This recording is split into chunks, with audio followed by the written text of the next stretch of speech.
Emma Collins never imagined that delivering coffee would change her life. 26. She worked 2 jobs to keep a roof over her head and help pay for her younger brother, Liam's college tuition. Every morning before sunrise, she unlocked the doors of Riverside Café, tied her apron around her waist, and greeted every customer with the same warm smile. No matter how tired she felt, life had never been easy. But Emma believed that kindness cost nothing and hard work always mattered. While others dreamed of becoming rich, she simply dreamed of giving her brother the future their late parents had wanted for him. One rainy Thursday afternoon, the cafe was unusually crowded when her manager hurried toward her, carrying several catering boxes. Emma, we have an emergency delivery. Café Global just called. Their order has to be there in 30 minutes. Emma glanced at the clock. Her shift was almost over,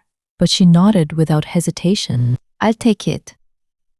She loaded the food and coffee onto a cart before driving across the city through heavy rain. By the time she arrived at Hayes Global's towering headquarters, her shoes were soaked. She pushed the cart through the luxurious marble lobby, feeling completely out of place among sharply dressed executives. A receptionist directed her to the executive floor, where an important board meeting was taking place. Emma carefully rolled the cart toward the conference room just as the doors suddenly opened. Several executives rushed into the hallway, discussing contracts and financial reports. Before Emma could move aside, a tall man stepped directly into the path of her cart.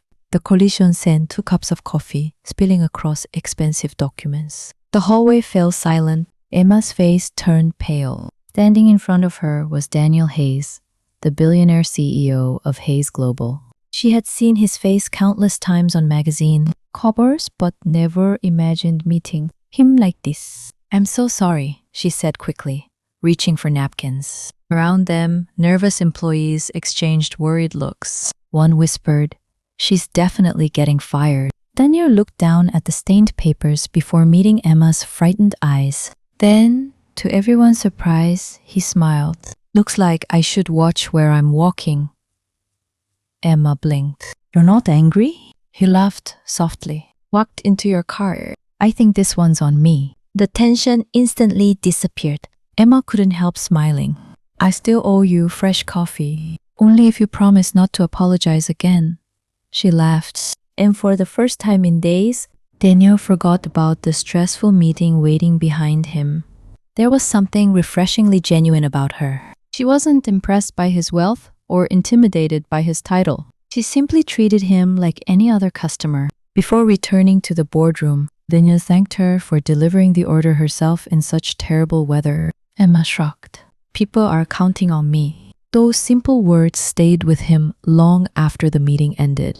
Over the following weeks, Daniel found himself stopping at Riverside Café almost every morning. At first, he convinced himself it was because they served the best coffee in the city. Eventually, he admitted the truth. He looked forward to seeing Emma. Like everyone else in his world, she never asked him about billion-dollar deals or luxury cars. Instead, she asked whether he remembered to eat breakfast or whether he had been working too hard. One morning, she noticed the dark circles beneath his eyes. "You need more sleep," she said as she handed him his coffee. Daniel smiled. "Is that your professional opinion?" "No," she replied. "That's common sense." He laughed, surprising even himself. His assistant, standing nearby, couldn't remember the last time she had heard him laugh like that. Their conversations became part of Daniel's daily routine. Emma spoke about her dreams of opening her own cafe one day, while Daniel quietly listened, never mentioning that he could buy an entire chain of cafes without noticing the expense. He wanted her to know him as Daniel, not as a billionaire. One evening, Daniel arrived just before closing time. Emma was wiping the last table while soft music played through the empty cafe. "You're cutting it close," she teased. "I was hoping you'd still be here." She smiled. "Lucky for you, I am." He accepted the coffee she prepared before looking at her with unusual seriousness. "Can I ask you something?" "Of course. Why do you always seem happy?" Emma looked out the window at the rain falling outside. Because life is hard enough already. If I can make someone smile, even for a minute, then my day was worth something. Daniel stared at her. In boardrooms, people spoke about profit margins, investments, and market shares. Emma spoke about kindness as though it were the most valuable thing in the world. Before he could respond, her phone suddenly rang. The smile disappeared from her face. Liam, she answered nervously. She listened for several seconds before her expression filled with fear. I'm coming right now. She grabbed her jacket with trembling hands. Daniel immediately stood. What's happened? My brother's been in a car accident. Without another word, Daniel picked up his car keys. I'll drive you. During the journey to the hospital, Emma sat silently, twisting her hands together, while Daniel drove as quickly and safely as he could. Through the evening traffic, neither spoke. There were no words that could ease her fear. Hours later, a doctor finally stepped into the waiting room with encouraging news. Liam would recover, but the surgeries and rehabilitation would be expensive. After the doctor walked away, Emma sat alone, staring at the floor, wondering how she would ever afford the bills. Daniel quietly sat beside her. You don't have to carry this alone anymore, he said gently. Emma looked into his eyes, seeing not a billionaire, but a man who genuinely cared. For a long moment, neither of them spoke. Then Daniel reached over and gently took her hand. She didn't pull away. Outside the hospital, hidden behind a parked car, a photographer captured the moment. Neither of them noticed the camera flash. By sunrise, those photographs would appear on every entertainment website in the country, and Daniel's powerful family would do everything they could to separate the billionaire hair from the ordinary cafe worker who had quietly stolen his heart. The next morning, Emma woke to dozens of missed calls and messages. Confused, she opened her phone and froze. Every news website carried the same headline. Billionaire CEO Daniel Hayes in holding, hands with mystery, cafe worker.